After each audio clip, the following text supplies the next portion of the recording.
Warning! This video blog or vlog could contain harsh opinions or foul language. If you do not appreciate said content or material, well, you could just fuck right off.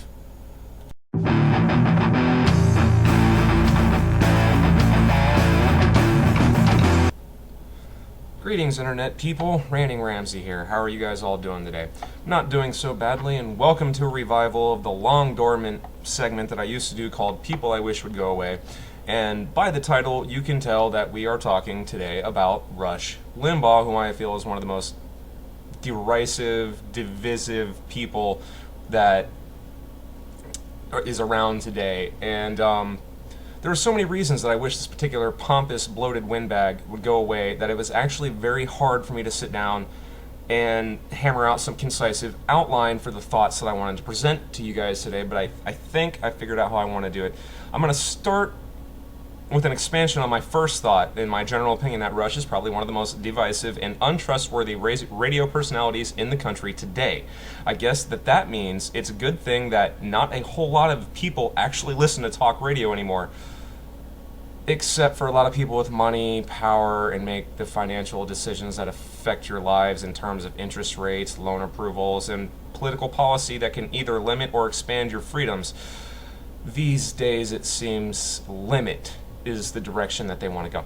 But I digress. Let's go further by actually quoting good old Limpy's, and that's my little nickname for him. Since he likes to make nicknames for everyone else, I decided that his nickname is Limpy. Yes, I know there's no P in his name, but there's really very little rhyme or reason in the nicknames he gives people anyway. So, good old Limpy here. We're going to go and look at things he actually said. And the things that he says is just like all of the backing I need for wishing that this person would go away. Let's look at the first thing I've got here quoted that says, is something he said about women's rights. Quote, "When women got the right to vote is when it all went downhill. Because that's when votes started being cast with emotion and maternal instincts that government ought to reflect." So, did you hear that, ladies? Rush, and many people like him, those who support him, think that you are not capable of making informed political decisions with your vote because you are just too goddamned emotional. And yet, he can get worked up and pissed off and spout outrageous hate speech like the quote I just gave you, and he's not being emotional and is more capable of separating emotions from politics than all of you. Simply because he has testicles. What a complete and total shithead. This was also said by Limpy after the Sandra Fluke incident, so masterfully, sarcasm, handled by Fox News and Limpy himself. Quote, "So, Miss Fluke and the rest of you feminazis," yeah, I know I use that term from time to time. It's the only thing he's ever said that I'm like, huh, clever. Anyway, "So, Miss Fluke and the rest of you feminazis, here's the deal. If we are going to pay for your contraceptives and thus pay for you to have sex, we want something for it. We want you to post the videos online so we can all watch." Just another in the long line of proofs that he's complete and total sexist, for one. So, Limpy, if my tax dollars are going to pay for your listening base, which is comprised primarily of Caucasian males over the age of 60, to receive government handouts like Social Security and Medicare, but you are adamantly against my tax dollars going to help reliable, affordable means of contraception. Brilliant! I mean, that's ridiculous. It's absolutely asinine that providing in healthcare system reliable means to access contraception for females to stop the spread of disease and unwanted pregnancy means that any woman that gets help from these programs should record them having sex because that's what Rush is paying for them to have sex. You know what? Actually, now that I think about it, Rush, I'd really like to see what your tax returns look like and how many loopholes and dodges you get to make. But that's beside the point. That's not what we're talking about right now, is it? Let's see here. Here's a great one showing that Rush has has either no sense of what words in English language mean, or simply doesn't care because he knows his listening base will believe anything he says because, as established with the quotes of his listening demographic, which are easily found online from numerous sources, he is, quote, one of them. So, he then goes on to say, there are more American Indians alive today than there were when Columbus arrived or at any other time in history. Does this sound like a record of genocide? Seriously, Limpy? Even you can't be that stupid, can you? Apparently so.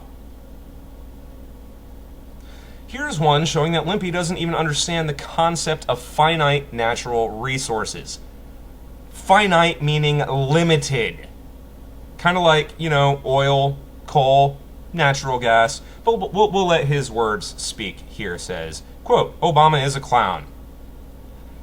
Can't really disagree too terribly much with that. I would say puppet more than clown, but anyway. Blah, blah, blah, blah, blah, blah. Obama is a clown. You don't have to be a scientist to know that the president doesn't know what he's talking about when he says fossil fuels are the energy of the past. We have more oil than we need. We'll never run out of it. It's all we've got. The only allowance I could possibly allow him in that asinine fucking quote is that if he's talking about we'll never run out in his lifetime, which, if we're lucky, won't be but a few years longer. But I digress. Even people who deny the fact that we've moved past the peak of production, which is meaning the point in which half of all the crude oil available on the planet has been consumed, acknowledge that the resource is finite. Even those who are denying the statistics that say, you know what, we've used up about half of the oil that we have, and we do research to see that it's going to take us a quarter of the time to use the remaining. If it took us 100 years to use half of it, it takes us 25 years to use the rest of it.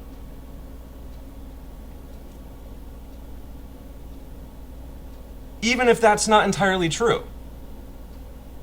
the resource is still finite.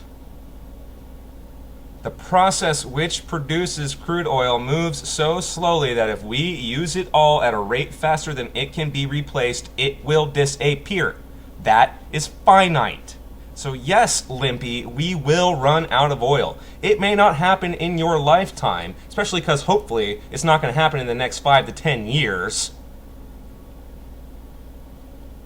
But you just can't really possibly be that fucking ignorant, can you?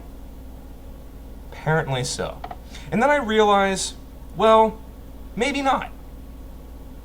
Maybe he doesn't really believe the things that he says. Maybe he's just saying this shit because he knows his audience eats it up like Scientology devours reason.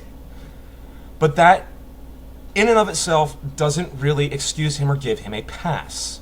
The shit he says is just plainly fucking asinine and ignorant and is nothing more than a fear device. And even if he doesn't believe the toxic drivel he spouts, he still needs to go the fuck away because of the derisive nature of his commentary and the generally unpleasant presence which he presents no matter where he goes or what he does. He creates more of a rift in American thinking with false ideas and propaganda, misrepresented facts, which I use the term facts very loosely, that he really just needs to go the fuck away. Hey, did you get all that, man?